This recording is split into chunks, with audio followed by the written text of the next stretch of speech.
Hello everyone, welcome to my channel smart learning with Tushar Shinde. आज का ये वीडियो उन बच्चों के लिए जो बोर्ड एग्जाम्स के लिए प्रिपेयर कर रहे हैं। बस बोर्ड एग्जाम्स आने ही वाले हैं। 10th के हैं, 12th के हैं, TY के हैं। 12th और TY के तो प्रिपेयर्ड ही है, उन्होंने काफी देख ही रखी है बोर्ड एग्जाम्स। लेकिन उन बच्चों के लिए जो 10th के हैं, काफी प्रेशर में, क्लासेस का प्रेशर, घर का प्रेशर, स्कूल का प्रेशर, मार्क्स का प्रेशर, प्रेशर। लेकिन वो प्रेशर से बाहर कैसे आए, और वो प्रेशर से बाहर लाने के लिए मैंने आपके लिए एक फॉर्मूला लाया है, और वो फॉर्मूला आपको याद रखना है। और वो फॉर्मूला अगर आप एक्सेप्ट करोगे, कसम से बोल रहा हूं, आप इतने मोटिवेट हो जाओगे, आप एग्जाम्स में एकदम फ्रीली जाओगे। मैंने तो देखा है, आपसे ज्यादा, बच्चों से ज्यादा पेरेंट्स ज्यादा प्रेशर में, ऐसा लग रहा है कि पेरेंट्स से एग्जाम देने जाने वाले हैं। लेकिन मैं वो पेरेंट्स से भी बात करना चाहूंगा, बताना चाहूंगा कि आप प्रेशर मत लो।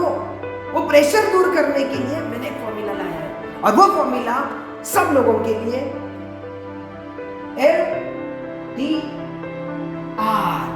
LDR का फुल फॉर्म है लास्ट डे रिवीजन।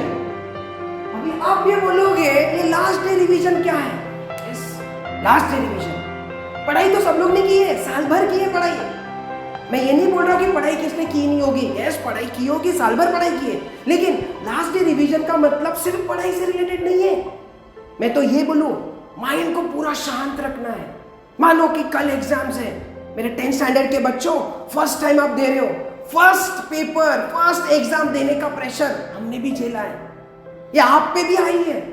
लेकिन मैं आपको बताना चाहूंगा, फर्स्ट डे जब आप एग्जाम में जाओगे, वो प्रेशर एक बार आपने हैंडल किया ना, मां कसम सच्ची बोल रहा हूं, आप एकदम मोटिवेटेड हो जाओगे। सेकंड एग्जाम में आपको प्रेशर लेने की कोई जरूरत ही नहीं होगी। तो मैं वही पेरेंट्स से बताना चाहूंगा कि LDR लास्ट डे रिवीजन, इसका मतलब क्या है? इसका मतलब ये है, कल एग्जाम से उसके पहले एक दिन कैसे प्रिपेयर करना है। पहले तो आप शांत रहो। मैं हर पेरेंट्स को बताना चाहूंगा कि आप शांत रहो। आपको प्रेशर में देख के वो बच्चा प्रेशर में आएगा, और अगर बच्चा प्रेशर में आएगा तो क्या हो जाएगा?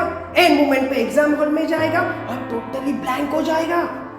मैंने ऐसे बहुत सारे बच्चों को देखा है, साल भर पूरी तरीके से हार्ड वर्क करते, पढ़ाई करते, पूरे जोर लगा के पढ़ाई करते, लेकिन क्या फायदा अगर वो एंड मोमेंट पे एग्जाम हॉल में जाएगा, वो एटमॉस्फियर वो देखेगा, वो अलग अलग बच्चों को वो देखेगा, अलग स्कूल देखेगा, आपका प्रेशर देखेगा, तो ऑब्वियसली ह्यूमन नेचर है, वो तो उसको डर लगना ही है। और एक बार वो डर घुस गया तो पूरा साल भर का पढ़ाई का मतलब क्या होगा? वो तो टोटली वेस्ट हो जाएगा, वो ब्लैंक हो जाएगा। तो जो आप एक्सपेक्टेशन रखते हो, ये मार्क्स आना चाहिए। मैं हर पेरेंट्स को बताना चाहूंगा, marks are only just the numbers. ठीक है, मैं मानता हूं कि मार्क्स अच्छे आएंगे तो अच्छी कॉलेज में एडमिशन मिलेंगे, लेकिन वो मार्क्स के चलते हुए आप अपने बच्चों को प्रेशर मत दो, उनको फ्री रखो। साल भर उन्होंने पढ़ाई की है, साल भर। मैं तो ये बोलूंगा, लास्ट डे रिवीजन में उन्होंने जितनी पढ़ाई की है, पहला उसके ऊपर कॉन्सेंट्रेट करो। जो आता है उसके ऊपर ध्यान दो, जो नहीं आता है उसके ऊपर ध्यान जरा भी देने की जरूरत नहीं है। टाइम मिले तो आप ध्यान दो, वरना जो आता है उसके ऊपर ध्यान दो। वरना क्या होगा, नहीं आता है उसके ऊपर ध्यान दोगे तो टोटली लॉस्ट हो जाओगे। तो एग्जाम में क्या लिखोगे? मैं यही बताना चाहूंगा। वो मेरे फ्रेंड्स, मैं आपको दोस्त बोल रहा हूं, आप बात सुनो मेरी। बस अपने आप को टोटली रिलैक्स रखो, इतना रिलैक्स रखो कि आपने जो जो पढ़ा है साल भर में, जो बस उसको रिकलेक्ट करने की कोशिश करो। नोट्स बनाए होंगे आप लोगों ने, कुछ तरीके से अलग अलग फॉर्मूलाज बनाए होंगे आप लोगों ने, तो जस्ट वो एक्सेप्ट करो, बस उसको ही आप रिकलेक्ट करके जाओ एग्जाम में। और सबसे बड़ी बात, रूमर्स पे मत जाओ। बहुत जगह आपको रूमर्स फैला देंगे, अरे ये आंसर इंपॉर्टेंट है, अरे वो आंसर इंपॉर्टेंट है, हमारे सर ने ये बताया, अरे उसके पीछे मत भागो। जो आपने किया है उसके ऊपर आप ध्यान दो, वरना क्या हो जाएगा? कुछ नहीं हो जाएगा। एग्जाम हॉल में ब्लैंक हो जाओगे तो क्या लिखोगे? जैसे मैं आपको एग्जांपल देना चाहूंगा, क्रिकेट में बैट्समैन नेट में बहुत अच्छे से बैटिंग करता है, बहुत अच्छे से, लेकिन जब मैच में जब वो जाता है खेलने ग्राउंड पर और तुरंत 0 पे आउट हो जाता है, उसका रीजन क्या है? नेट प्रैक्टिस में बादशाह। और मैच प्रैक्टिस जब होती है मैच की तब वो 0 में। क्यों? क्योंकि वो ब्लैंक हुआ रहता है। वो ऑडियंस को देख के, वो माहौल को देख के वो ब्लैंक होता है। तो मैं वही 10th स्टैंडर्ड के बच्चों को बताना चाहूंगा, उनके पेरेंट्स को भी बताना चाहूंगा, आप पहले मोटिवेट करो अपने बच्चों को, क्योंकि आप ही हो उनके साथ। हम तो हैं, हम तो गाइडेंस देने के लिए है ही, लेकिन आप हो।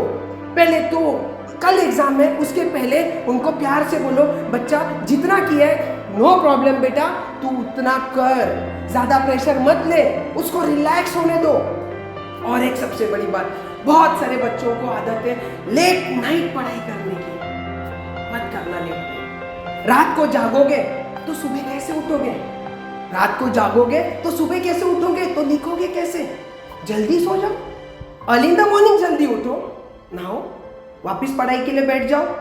और जितना, मैं तो पहले बोलूं ना, जितना आप लोग ने साल भर पढ़ाई किया है ना, वो एक बार फास्ट गो थ्रू हो जाओ अर्ली इन द मॉर्निंग उठ के। और उसके बाद जब आपका हो जाएगा पढ़ के, मैं फ्रेंकली बता दूं, एक 10 मिनट के लिए ना आप आंखें बंद कर लेना, और जितना साल भर आप लोग ने पढ़ाई किया होगा ना, हर एक आंसर्स को आंखें बंद करने के बाद उसको रिकलेक्ट करने की कोशिश करो। सीरियसली बोल रहा हूं, आपने जो जो पढ़ा होगा ना, वो हर चीज आपको याद आ जाएगा। और जैसे ही आपने वो 5-10 मिनट जितना भी आपको लगता है, उसके बाद आप जब आंखें खोलोगे, फ्रेश हो जाओ, थोड़ी देर रिलैक्स हो जाओ, और उसके बाद रेडी हो जाओ एग्जाम जाने के लिए, एग्जाम के जहां पे भी आपको सेंटर मिला होगा वहां पे जाने के लिए। लेकिन एक मैं आपको बताना चाहूंगा, बहुत सारे बच्चों को आदत है एग्जाम के सेंटर के यहाँ पे जाने के बाद आधा 1-1 घंटा जल्दी जाते हैं। वेरी गुड, जल्दी जाना बहुत अच्छा है, लेकिन मैंने बहुत सारे ऐसे बच्चों को देखा है कि आजू बाजू सब पढ़ते बैठते,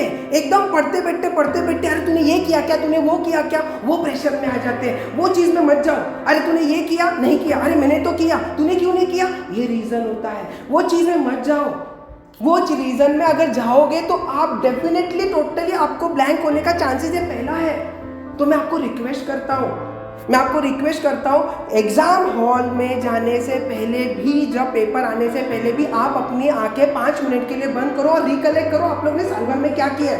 मैं सच्ची बोलता हूँ, जिस वक्त आपके हाथ में क्वेश्चन पेपर आएगा, जब आप क्वेश्चन पेपर पढ़ोगे ना, आपको हर एक चीज है ना सामने ऑटोमेटिकली दिखेगी बड़े अक्षरों में। ये ताकत है अपनी ब्रेन की, वो ब्रेन को यूटिलाइज करना सीखो, ना कि प्रेशर को। मैं हर पेरेंट्स को बोलता हूँ, ये तरीका है। इसीलिए देखो, मोटिवेट होना वेरी गुड। देखो कभी कभी तो प्रेशर में हर आते हैं, डर तो सबका लगता है, कभी कभी तो हम लोग भी हताश हो जाते हैं। इतना सब मेहनत करने के बाद भी हम लोगों को तकलीफें होती है।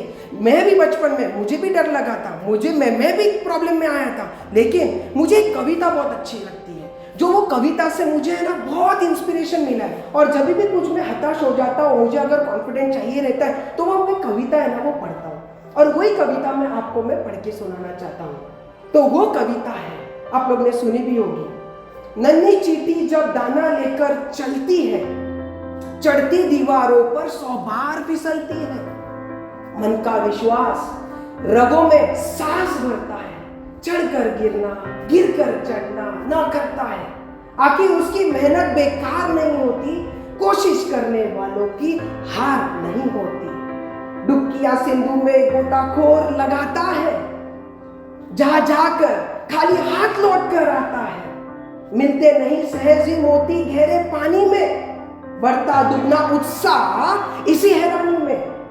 मुट्ठी उसकी खाली हर बार नहीं होती, कोशिश करने वालों की हार नहीं होती।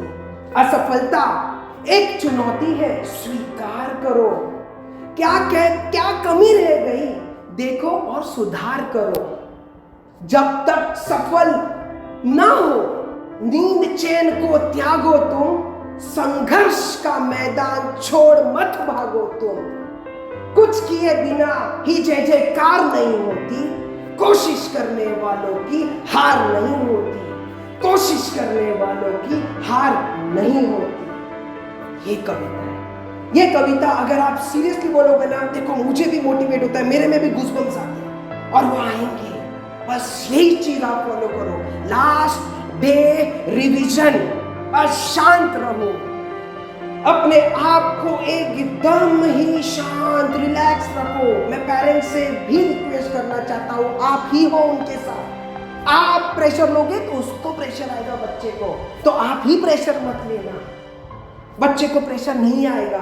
बच्चे को बोलना बेटा तू टेंशन मत ले, तूने साल भर मेहनत की है, बस दिखा दो अपना जलवा, दिखा दो तुम अपना जलवा, मार्क्स तो आते रहेंगे, लेकिन बेटा हमारा आशीर्वाद, भगवान का आशीर्वाद तुम्हारे साथ है, हम तुम्हारे साथ है, सब तुम्हारे साथ है, बस तुम जाओ और लिख के आओ। तो आज का ये लास्ट डे रिवीजन क्या सबको अच्छा लगा? हाँ या ना, जोश में बोलो। हाँ या ना, जोश में बोलो। तो आप ये फॉलो करोगे? यस। तो ये LDR फॉर्मूला में कुछ भी आपको डिफिकल्टी लगा? तो फ्रेश हो गए, रिलैक्स हो गए, मोटिवेट हो गए, पेपर अच्छे से लिख के आओगे, बस और क्या चाहिए? तो स्टाइल से बोलने का, कुछ भी नहीं, बोलो कुछ भी नहीं, बस ऑल द बेस्ट। और सबसे पहले एग्जाम हॉल में जाने के वक्त क्या बोलने का? All is well, all is well, all is well, बस। तो good bye, take care, have a good career in the future, be proud to be an Indian, always respect your mom and dad because they are your god. Once again all the best my 10th standard students, bye bye and bye.